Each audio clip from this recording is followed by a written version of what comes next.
आज तक की समस्त सनातनियों की, हिंदुओं की सबसे बड़ी विजय है। यह उत्सव दीपावली से बहुत ज्यादा खास है। निश्चित ही कोई ऐसा अभागा होगा जिसको इस दिन का इंतजार ना हो। हमको तो है, राम भक्तों को भी है। वहां पर अस्पताल वहीं पर क्यों बनना चाहिए?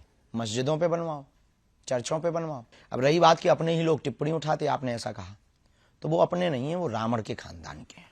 और रावण के खानदान के लोग इस प्रकार की वार्तालाप करते हैं। उनको शेम टू यू।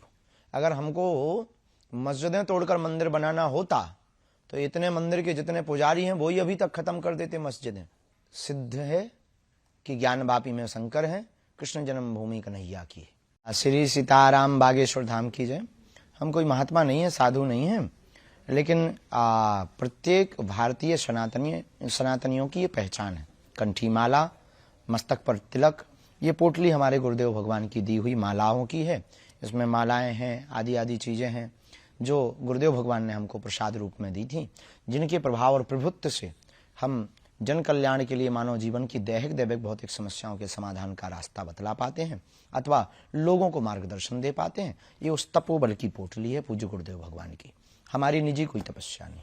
जी, चूंकि राम दरबार है आपके गले में और राम मंदिर का उद्घाटन होना है, प्राण प्रतिष्ठा होनी है भगवान श्री राम की मूर्ति की अयोध्या में, ये जो एक उत्सव है इसको लेकर के आप, चूंकि आपको निमंत्रण मिला है, आप वहां पर शायद जाएंगे भी, जा रहे हैं। उत्सव है, इसको किस तरह से आप देखते हैं? ये आज तक की समस्त सनातनियों की, हिंदुओं की सबसे बड़ी विजय है, सबसे बड़ी जीत है। यह उत्सव दीपावली से बहुत ज्यादा खास है। निश्चित ही कोई ऐसा अभागा होगा जिसको इस दिन का इंतजार ना हो। हमको तो है, राम भक्तों को भी है। केवल भारतीय को नहीं, भारतीय मूल के लोग जितने भी अन्य देशों में रहने वाले लोग हैं उनको भी है। तो जो है, हमारा यही कहना है कि उस दिन दीपावली मनावे और उत्सव का उत्साह पूछो मत। प्रेम अत्यधिक होता है तो वाणी कम बोलती, आंखें ज्यादा बोलती हैं। ठुमका लगाने को जी चाहता है, अयोध्या जी जाने को जी चाहता है। जी, लेकिन आप जो कह रहे हैं कि उत्सव का ये दिन है, विजय है सनातनियों की, लेकिन कुछ लोग इसी धर्म से जुड़े हुए लोग वो जो बयान दे रहे हैं, कोई कहता है अभी भी ये कोर्ट का फैसला है, मंदिर तैयार हो चुका है, लेकिन अभी भी कुछ लोग सलाह देते हैं कि वहां पर अस्पताल बनना चाहिए, तो कोई कहता है स्कूल बनना चाहिए, और कुछ लोग तो सनातन धर्म पर ही प्रश्न उठाते हैं कि इसमें तो जाति विभेद है। ये तमाम चीजें अभी भी प्रश्न उठ रहे हैं। बिल्कुल भी जाति विभेद नहीं, मूर्खतापूर्ण बातें हैं ये। और पहले तो उत्तर हम आपको ये दे देवे कि वहां पर अस्पताल वहीं पर क्यों बनना चाहिए? मस्जिदों पे बनवाओ, चर्चों पे बनवाओ। अस्पताल, विद्यालय आपको बनाने, हम इनके विरोध में नहीं, पर ये हम सबकी आस्था का केंद्र है। सबकी आस्था है, सबकी आस्था है तो हम राम भक्तों की भी आस्था है। हम राम भक्तों की आस्था है तो केवल यही राम भक्तों के मंदिर पर ही अस्पताल क्यों बनना चाहिए? अब रही बात कि अपने ही लोग टिप्पणी उठाते, आपने ऐसा कहा, तो वो अपने नहीं है, वो रावण के खानदान के हैं। और रावण के खानदान के लोग इस प्रकार की वार्तालाप करते हैं। उनको Shem to you. Shastri ji, इसमें एक सवाल ये भी है, चूंकि कोर्ट से फैसला आया है तब मंदिर बन रहा है, लेकिन श्रेय लेने की भी बात चल रही है। कुछ लोग कहते, ये भी सवाल उठा रहे हैं कि राम हमारे हैं तो राम किसके? अब आप ही बता दीजिए, चूंकि आप गुरु की श्रेणी में, तो आप ही बताइए कि राम किसके हैं? राम सबके हैं, राम जन जन के हैं, राम का विश्व है, राम व्यापक है, राम विश्व के प्रणेता है, राम विश्व के मानवों की आचार्य संगता है, राम विश्व की आधारभूत है, राम एक बहुत बड़े नायक हैं, राम एक इस देश के प्राण हैं, इस देश की श्वास है। राम सबके हैं, जिनको भी श्वास और हवा की जरूरत है उनके राम हैं। और रही बात जातिवाद के लिए राम मंदिर नहीं हो रहा, सबरी का मंदिर बन रहा, निषाद राज जी का भी मंदिर बन रहा, तो क्या ये जातिवाद के लिए बन रहा? जातिवाद के लिए मंदिर नहीं है, अपितु राम भक्तों की आस्था के लिए मंदिर है। एक बयान जो आया कि वो भगवान श्री राम को उन्होंने कह दिया कि वो तो क्षत्रिय धर्म के थे, मांसाहारी थे, इस तरह के भी भगवान श्री राम। बाद में उसने क्षमा मांगी। मूर्खतापूर्ण बातें हैं, राक्षस वृत्ति के लोग हैं। इस प्रकार के जो वार्तालाप, ना इन्होंने राम को समझा, ना रामत्व को समझा, ना राम तत्व को समझा, ना इन्होंने राम के बारे में पढ़ा, ना गढ़ा। इन्होंने सिर्फ अपने बयान को कहकर न्यूज में बने रहने का उपाय सोचा है। और सबसे सस्ता उपाय प्रभु श्री राम पर और राम भक्तों पर आस्था पर उंगली उठाना है इस देश में। ऐसे ही लोगों को ठिकाने लगाने के लिए हम भारत हिंदू राष्ट्र चाहते हैं। जी शास्त्री जी, प्रधानमंत्री जी ने एक बात कही थी, क्या आप उनसे सहमत हैं? उनकी जो बात थी कि जो लोग विपक्ष में बैठे हैं, जो खास तौर से सनातन धर्म का विरोध कर रहे हैं, उन्होंने लगातार लोगों की भावनाओं को ठेस पहुंचाई है, और जो हमारे फेस्टिवल हैं, जो हमारे मंदिर हैं, उनको उन्होंने लूट का माध्यम बनाया। आप इस बयान से कितने सहमत हैं? जो ऐसा कर रहे हैं उनके लिए ये बात सही है। एक चीज और है जो विपक्ष के लोग सवाल उठाते हैं कि प्रधानमंत्री जी और जो उनकी पार्टी है, वो भगवान श्री राम के नाम पर राजनीति कर रही है, उनके नाम का इस्तेमाल कर रही है। आपको क्या लगता है? राम राजनीति का विषय नहीं है। धर्म से राजनीति चलती है, राजनीति से धर्म नहीं चलता। भारत के लोग जगे हुए हैं, वोट अपनी मति अनुसार दें, राष्ट्र हित में दें, भारत विश्व गुरु कैसे बने, भारत का विकास कैसे हो, अपने अनुसार दें। राम राजनीति का विषय नहीं है। राम की स्वयं की नीति है मर्यादा, राम की स्वयं की नीति है एकता, अखंडता, संप्रभुता, और राम जी की स्वयं की नीति है विश्व में शांति। तो जो राजनीति की बात कर रहे हैं, अगर कोई रोटियां सेक रहा, ये मूर्खता है।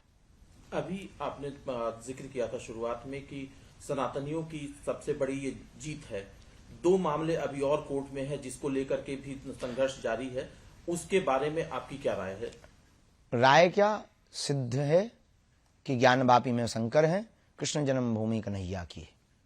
अब उसमें राय की बहुत ज्यादा आवश्यकता नहीं है। न्यायालय है इस देश में, न्याय प्रणाली है, और वर्तमान में मिल रही एसआई की रिसर्च में जो सबूत है, उससे यह निश्चित हो रहा है कि वहां पर सनातनियों का ही प्रभुत्व रहा, सनातनियों का ही मंदिर है, किसी अन्य मजहबियों का नहीं। इस देश में मोहम्मद गौरी, अकबर, बाबर, इन्होंने आक्रमण करके हमारे देश के मंदिरों पर जो कुठाराघात किया, उसके घाव वर्तमान में भरे जा रहे हैं। भगवान की कृपा से स्वर्णम काल है सनातनियों के लिए, हिंदुओं के जागरण के लिए। तो आपको लगता है कि बहुत जल्दी यहाँ पर भी फैसला हो जाएगा? होना ही है, होकर के ही रहेगा, और होना ही चाहिए। विवाद जल्दी खत्म हो, जल्दी से इन लोगों को शांति मिले, ताकि जो है ये बार बार इनके मुंह चलाना बंद हो जाए। शास्त्री जी, हिंदू राष्ट्र की बात आप बार बार करते हैं, अलग अलग मंचों से भी आप कहते हैं। जो मंदिर की बात चल रही है, उस बीच असदुद्दीन ओवैसी का बयान आता है कि मस्जिदों का आबाद रखो। वो मुसलमानों से कहते हैं नहीं तो एक एक करके मस्जिदें छीन ली जाएंगी तुमसे। ये उनका भी भीतर का डर बता रहा है कि वो कितने कमजोर हैं और कितने निर्दयी हैं। अगर हमको मस्जिदें तोड़कर मंदिर बनाना होता तो इतने मंदिर के जितने पुजारी हैं वही अभी तक खत्म कर देते मस्जिदें।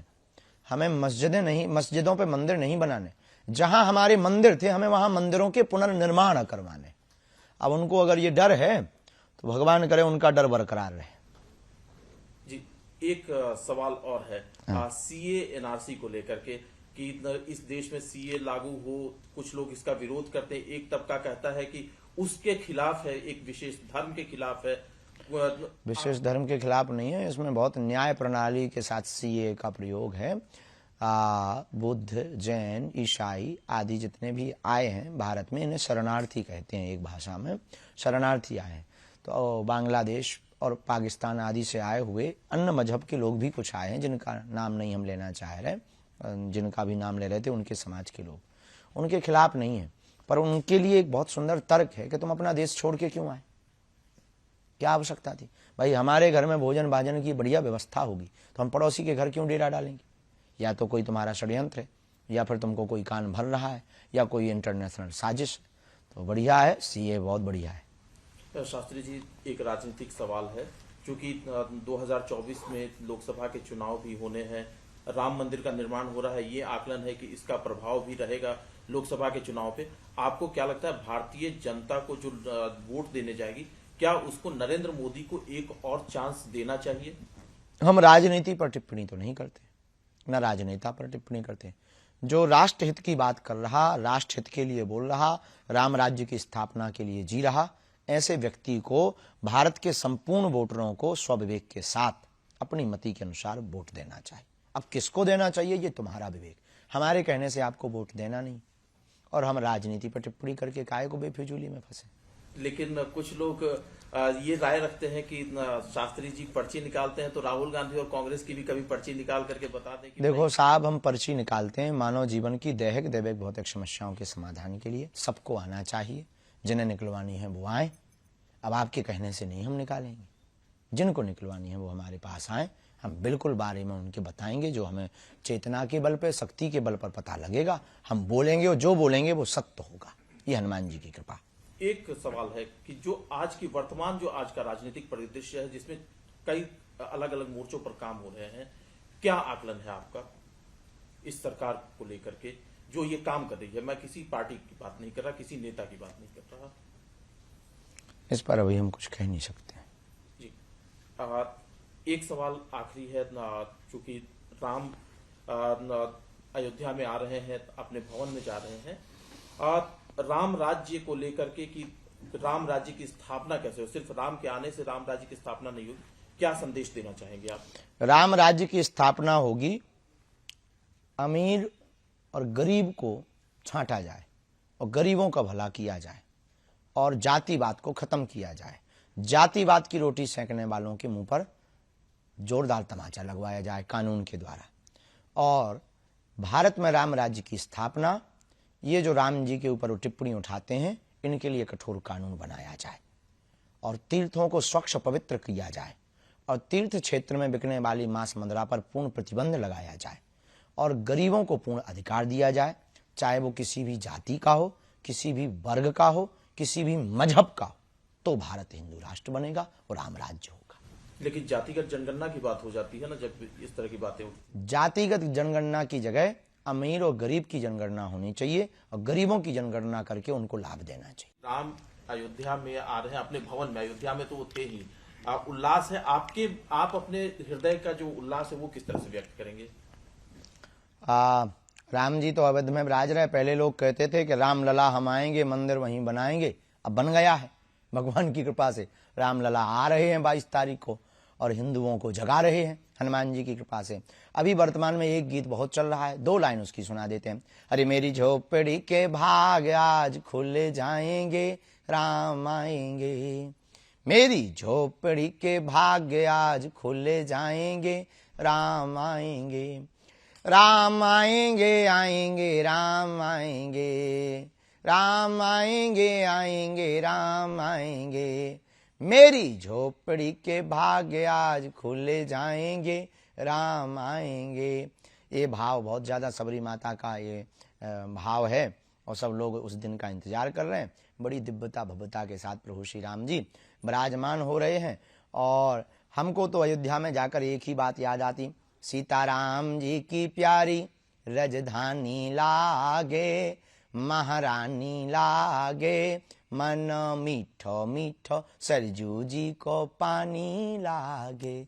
सीताराम जी की प्यारी राजधानी लागे, महारानी लागे, मन मीठो मीठो सरजू जी को पानी लागे। धन्य कौशल्या धन्य कैकेयी धन्य सुमित्रा मैया, धन्य भूप दशरथ जी की अंगना खेलत चारो भैया।